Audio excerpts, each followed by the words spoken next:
Hi, this is Darren and this is Tip Tap Game Clash.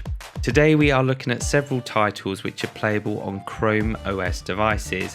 So that's your Chromebooks, your Chromeboxes and even your Chromebits if you're fortunate enough to have one of those lying around in a cupboard or under the stairs with a dead boy wizard. Chrome OS has seen popularity thanks in part to its cheap entry price point and also its use within the educational sector. That doesn't mean to say though you can't do fun things on them, such as play games. Older Chrome OS devices do not have integration with the Android Play Store. Newer devices typically do, but we're going to take a look at our first title, which is the Duelist. The Duelist offers players a number of different play modes, from story-driven content to even a player versus player option. You choose a given champion. Those champions do have different abilities, so pay attention to what their skill set are, much like in Hearthstones for example. You are then presented with a deck. That deck contains creatures and spells. The main difference between the likes of Hearthstone for example is that on your board you can position your creatures anywhere within ratio to yourself as the character. Creatures do have spawning abilities, much like the Hearthstone's battle cries and even death rattles.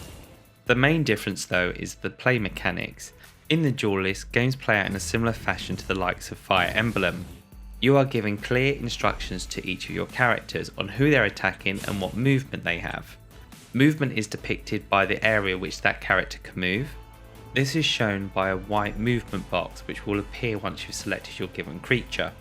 If your movement ends on the rival champion's creature, then the box will turn yellow, indicating that your creature will be doing an attack. Game length can vary, and depending if you're doing a player versus player game, can take up to 20 minutes to complete. As you play the game, you do unlock more cards. Cards will then allow you to swap out your deck with different creatures or spells that will give you hopefully an upper hand in battle. For a web-based game then, the Duelist certainly sets a high benchmark. Graphical quality can be improved if you go into the settings, although I would point out these are minor changes. Ultimately you're looking at a pixel art form game that is reminiscent to the likes of Flashback and Another World. Character and creature animation does seem a little bit basic, however that doesn't detract from the overall experience. The sound score also provides that atmospheric feel that's needed within an arena-based game. While it certainly won't leave a lasting impression, it certainly adds to the drama of each battle. Being a web-based game does mean that the Duelist has an advantage over the other games that we're going to be looking at, and that means you can play it on pretty much every Chrome OS device. It's worth noting that if you're going to play this on older Chrome OS devices, including the Chromebit, you might want to make sure that it's the only tab that's open. If you don't, games might stutter or slow down considerably.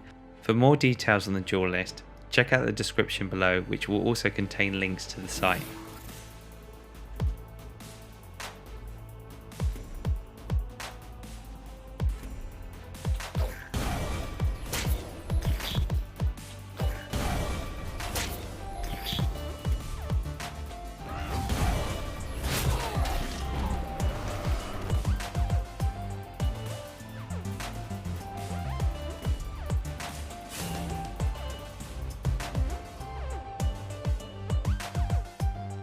Our next game is a MOBA, so that's a massive online battle arena.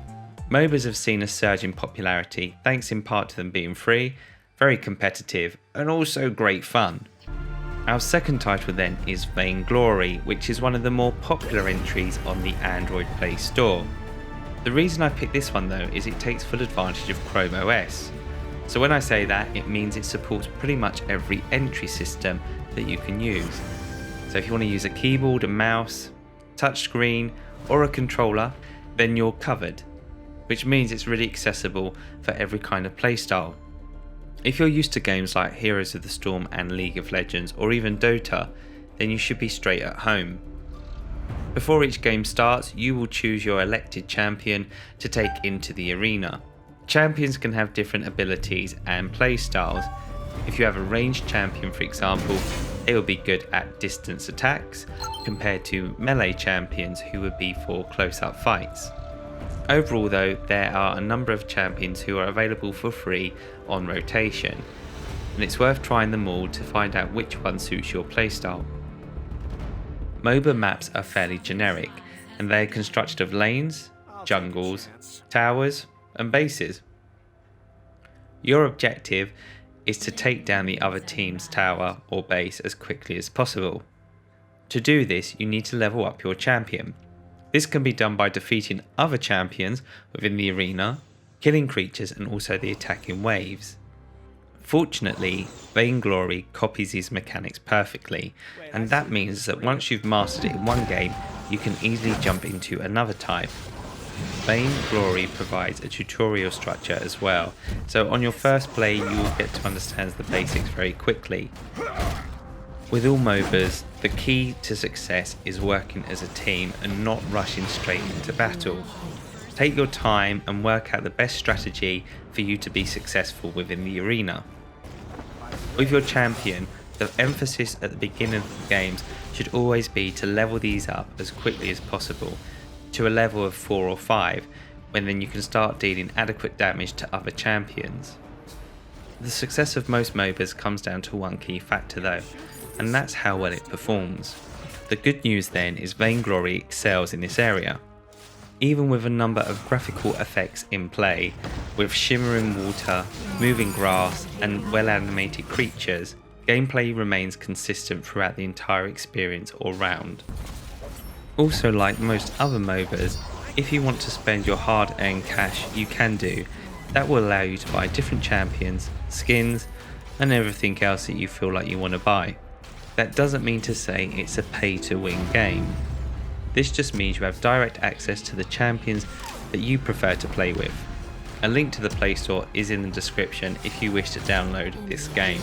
Anyway, check out the footage before we jump into our third and final game.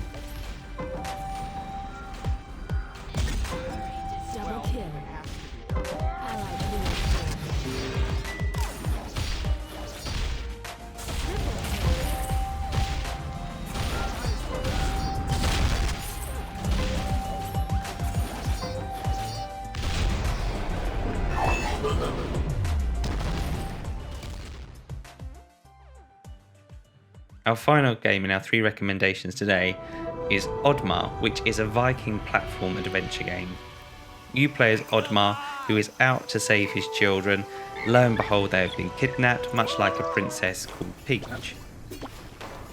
Utilising your skills in jumping, butt smashing and sword swiping, you will navigate your way around a number of levels. Both level design and animation play an amazing part within the Oddmar story.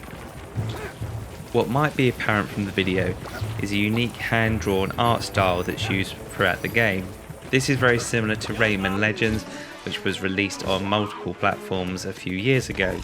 Other platform games have also had a significant influence on Oddmar, including the likes of Donkey Kong Country. It should come as no surprise then that Oddmar is ranked as one of the best platform games on mobile devices. Check out the remaining gameplay footage, and if you've liked what you've seen today, make sure you give us a thumbs up and subscribe to our channel. Details on Oddmar and all the previous games are in the description below, so if you want to check out any of the titles, please make sure you do.